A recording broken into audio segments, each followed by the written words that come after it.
not just like in the emotional sense, but actually, if you look at it from a health standpoint, deteriorating her health. So, if is there a dynamic shift that could happen that could have a ripple effect in the relationship itself? Answer honestly sometimes is yes, but there is a truth in this that it might also be no. When you get into a relationship, you stop being your own person. For most people, when you get into a relationship, it stops being me and you and it just becomes we and us. And most people lose their independence, they lose their autonomy, they lose that sense of agency. Hey everybody, it's Bianca. And it's Emilia. I had a session with a client a couple weeks ago, and this has been a repetitive session that we've had a few times now. And unfortunately, this is not the first client that I've had a call like this with. This client is in a relationship with someone who she is not in love with at all. Due to circumstances, she's living with him. She's financially dependent on him. Even if she wanted to leave him, she financially can't afford it. They have, from what she said, they have drastically different core beliefs and core values, but she feels stuck in it because she loves him and because of the history of the relationship and just a bunch of different fears that are coming up for her. And you and I have heard this story time and time again where people stay in misaligned relationships. And in all honesty, they feel trapped in their relationship and feel like they can't leave and they can't get out of it because they've been in it for so long or whatever the narrative is that they're telling themselves. And I know that I've fallen victim to this many times.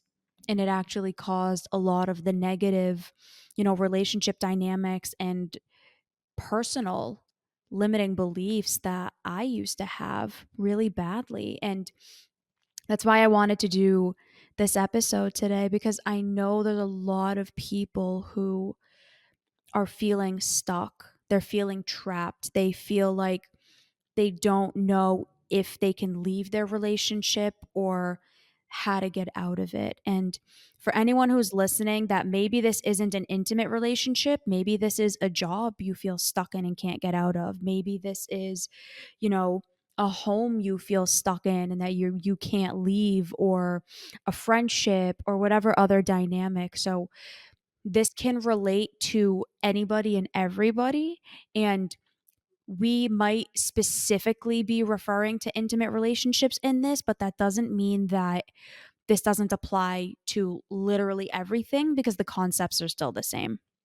Yeah, absolutely. And here's what's interesting, the concept of feeling like you are not an agent of your own life. That's really what this boils down to in a sense, like agents having agency over your own life. I was in a relationship talks coaching call with a couple, and one of the things that I heard the female in this relationship say when we were talking about whether or not her partner wants to move to a specific city with her, she had said, I really want to make sure that you have agency in this decision because Mm, I want you to come with me, but like I'd be naive to think that, and I'm paraphrasing of course, but I'd be naive to think that my wants don't influence your decision making. And ultimately, underneath that, she was ensuring that she doesn't influence the agency that he has in his own life. And why I bring that into this episode is because that's so rare. It's so rare for relationships to really want other relationships to have their own sense of agency, their own sense of control of their life and the outcomes, the inputs, the outputs in their lives. And I think that that's a really big component, that when you don't feel as though you have agency in your relationship, again, be it intimate, be it in work, be it whatever relationship you're really talking about, that is a really, really scary place to feel. There's a lot of feelings of hopelessness, helplessness, and uh, like the lack of control. It spirals. And it sounds mm, like that's what your client was going through, which is a very, very scary place to be. No agency, no control. It means, I Mm. don't even know what I can expect in the future. I don't know what I can build or save in this case, the financial aspect. I don't know what I can save today, and I'm not certain and I don't trust, and I'm scared at the fact that if I do try to actually build a brighter future, I don't know if that's actually going to work out. The entrapment feeling is terrifying. The level of emotional maturity that that client of yours must have in order to be able to say something like that to a partner, that Mm, this is a decision that I'm making for me, and you have the agency within yourself to decide if this is right for you. How many people can say that in their intimate relationship? And right? kind of recognizing that we are two autonomous people who have two different wants, needs, thoughts, feelings, Values, whatever. beliefs. Yeah. 100%. So many people, when they get into relationships, and again, I'm not exempt from this. I've done this, so I know this from experience. When you get into a relationship, you stop being your own person. For most people, when you get into a relationship, it stops being me and you, and it just becomes we and us. And Yeah. most people lose their independence, they lose their autonomy, they lose that sense of agency, and everything becomes about the relationship and the other person. And I Mm, think that's a huge reason why people tend to feel so trapped. It's because you lose yourself being with this person. And it's not because it's the person, it's because of the dynamic of the relationship. Like, you think of the it could be honeymoon because of the person. well, It no, definitely could, 100%. but for the most case, it takes 2 to tango. Keep going. 100%. Like, think about the honeymoon stage. It's like everything becomes about that person. "Oh my Yeah. god, I love you, and I wanna see you all the time, and no, again, I'm joking because I do this too. But when you initially get with somebody, everything becomes about them. Unfortunately, what happens is over time, a lot of that stuff fades, but the enmeshment stays the same, and you become very trapped in it. Codependent. You become Mhm. very codependent. It's very much like we, and you stop losing that sense of autonomy. Yeah. That, be working with so many interesting dynamics and relationships, and knowing at the fundamental root of everyone's happiness, quality of life, well-being is not just the relationships, but how do you go from a rupture, which is inevitable in a relationship, to a repair? And can you do that? Do you have certainty that you can have a rupture in the relationship? So, like, for example, this client saying, honestly, I don't feel like I can be independent in this relationship. I don't really feel like I am falling deeper in love with you, right? Like, woof, that's quite the rupture. But how can you repair that? Is there an aftermath or psychological safety to where that client really feels as though that partner is going to receive that and still want what's best for her? Or and work on a plan to help them amicably split if that's what's necessary. Or try to say and lean into curiosity and say, "Hey, well, I wonder where did that start? Was it the boundaries that we really started to steamroll over, or should we build a budget?" Right? Go into solutioning of like, should we build a budget? Would that change the way in which you're feeling, like in terms of entrapment? And so few people go into that kind of shifting of the dynamic because the two sunk in. I kind of think of it as like quicksand. The infatuation has you sinking like quicksand. And then once you're like knee deep, you start really going into a panic mode. And so all of those self-protective mechanisms start to get deployed and you just sink even deeper, right? You're not supposed to wiggle when it comes to the quicksand. But here's the thing, a lot of us don't realize we're like flailing around instead of actually looking at like, what is the cause of this issue? How did we get here? Was it that I started, really at the sake of me making sure that the we was first? And if that's the case, then how do we slowly start to unwind that? How do you get out of a relationship like that? Or to the point that you had mentioned, be the relationship dynamic. Mm. Because sometimes you don't have to get out of a relationship. If it's unhealthy, you can, like one of the clients that I literally spoke with earlier this week, the relationship dynamic is unhealthy. Absolutely. that is what's making the relationship unhealthy. And so what Mhm. do? We define what are those things that are making it unhealthy. Came down to there's smoking in the house, there's um two, three other things that are really those dynamics impacting the relational dynamics that are making it feel not just like in the emotional sense, but actually if you look at it from a health standpoint, deteriorating her health. So if is there a dynamic shift that could happen that could have a ripple effect in the relationship itself? Answer honestly sometimes is yes, but there is a truth in this that it might also be no. My name is Mandy, and I'm here to chat with you about group coaching with Evolve Adventures.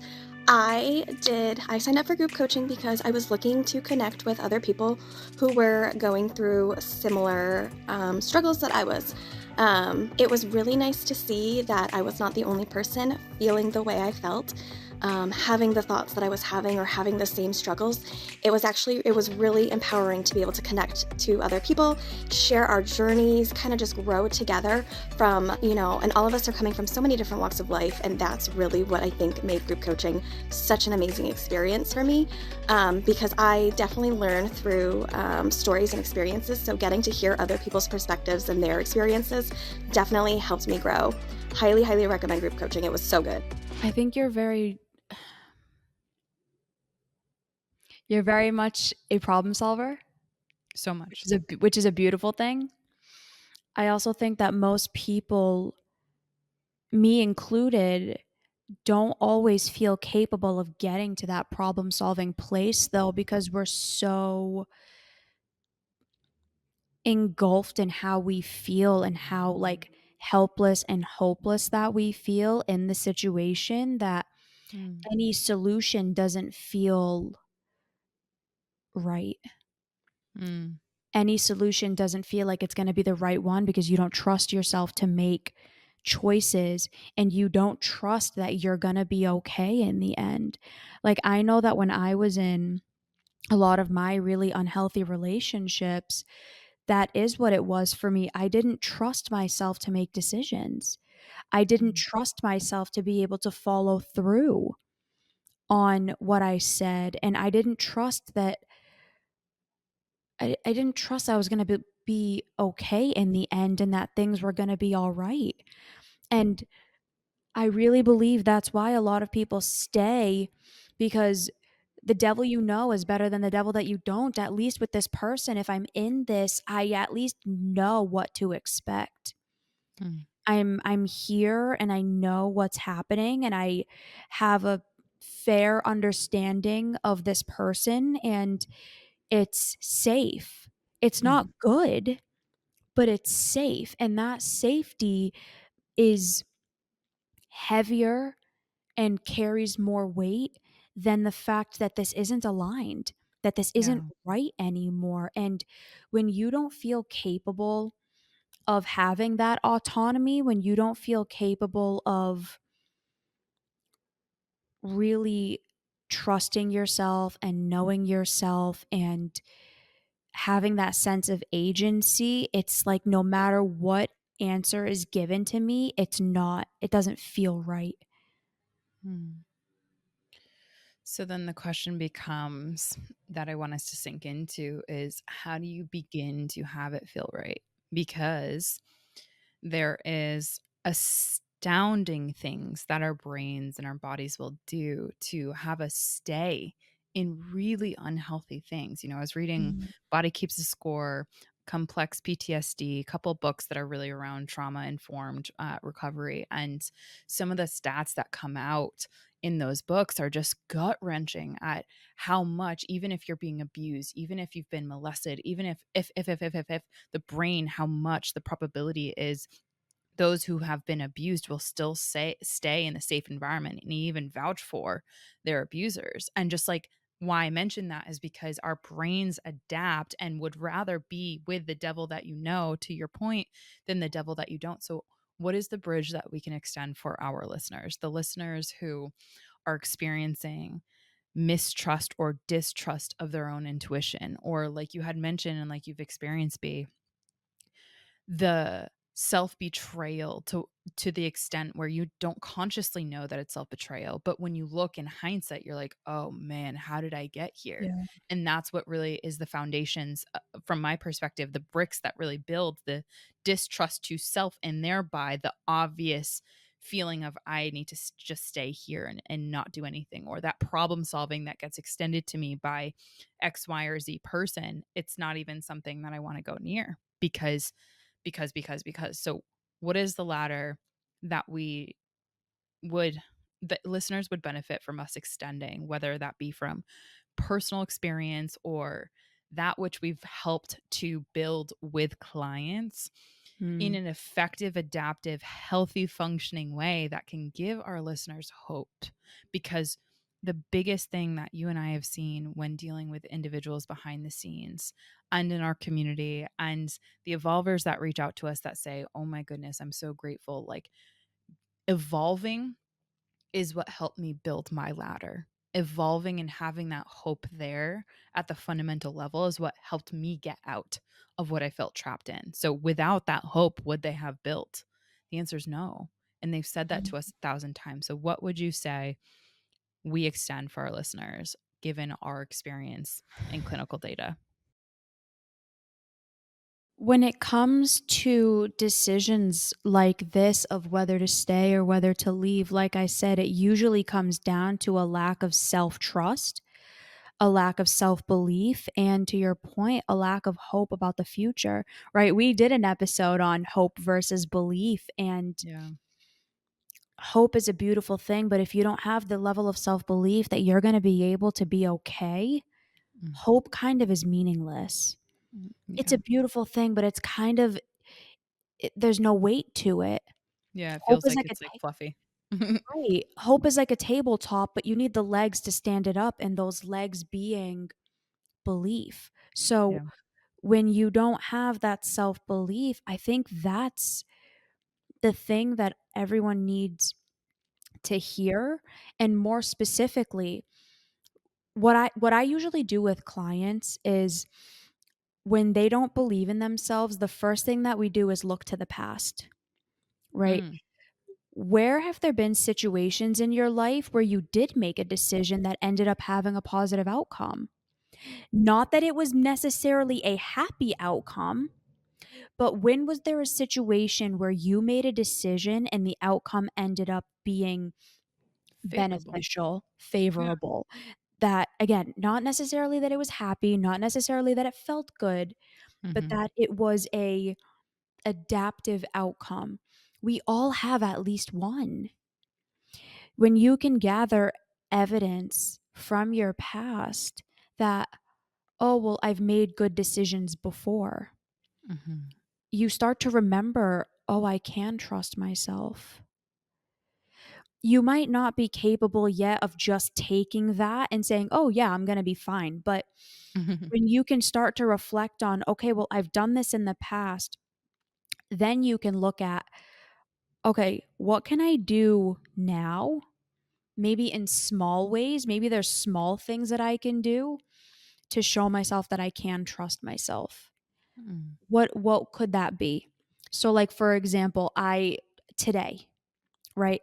I told myself I'm not going to check my phone until 12 p.m. So I started work at 9. I put my phone down and I said I'm not checking this again until 12. I stated it, I proved it, so I did it, mhm, and then I self-assigned. I said, "Oh, cool. I did that. I was capable of doing the thing I said I was gonna do." My self-belief instantly went up. mhm, So when you can build these little rungs of self-belief on this ladder, you're capable to start trusting yourself over time. And when you can trust yourself, and when you believe in yourself and your abilities, that's going to be the thing that helps you get out of this. It's going to mhm, be the thing that helps you to decide, is this the right decision for me?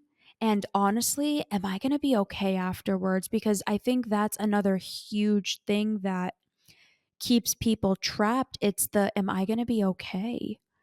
Is mm, this going to be the thing that kills me? Is this going to be the thing that devastates me for life? mm, So when you can have that self-trust and that self-belief that, like, I'm going to be okay. Yes, it's going to hurt. Yes, it's going to be difficult. Yes, I don't have all the answers, but I'm going to be okay. You can start making more of these difficult decisions. And that's what I needed, and that's what helped me get out of a lot of the bad situations that I was in, and what both of us now, I know, help our clients do to be able to make hard decisions and to trust themselves and to build the lives that they really want. Yeah. The amount of people that we've been able to help build self belief and instill self reassurance, self trust, self respect, that it's just tremendous. I'm so grateful for what we have the privilege of being able to do and guide in people's lives. And so, if Yeah. this is something that any of our listeners really are struggling with or notice in their world where they're maybe not feeling like they can trust themselves, or maybe their shame or guilt around a state prove something that they had done in their lives, reach out, right? We are a DM away, and we are so withholding of judgment. It's not even funny, and we would just simply adore being able to support and breathe this scaffolding that really does help you stand up and put your 2 feet on the ground and really Mhm. orient yourself towards what it is that you want in life. So please reach out to Bianca or myself, and go to Evolve Ventures technologies.com, where all that stuff that we have available for you, you can join in, is all there for you. Bianca, in closing on this episode, what is an episode suggestion that you would give to a listener who maybe feels the resonance with this and wants to continue listening? 288, does accepting mean it's okay? What about you? Mine would be 313, which is a Motivation Monday top 3 habits to feeling more free. Freedom is something Mhm. that comes up a lot in my calls. So, That's a good one. both of those are beautiful next steps for you to build that ladder if you're listening. So, with that being said, We will cheers. see you soon. Bye, Bye, everyone. everybody.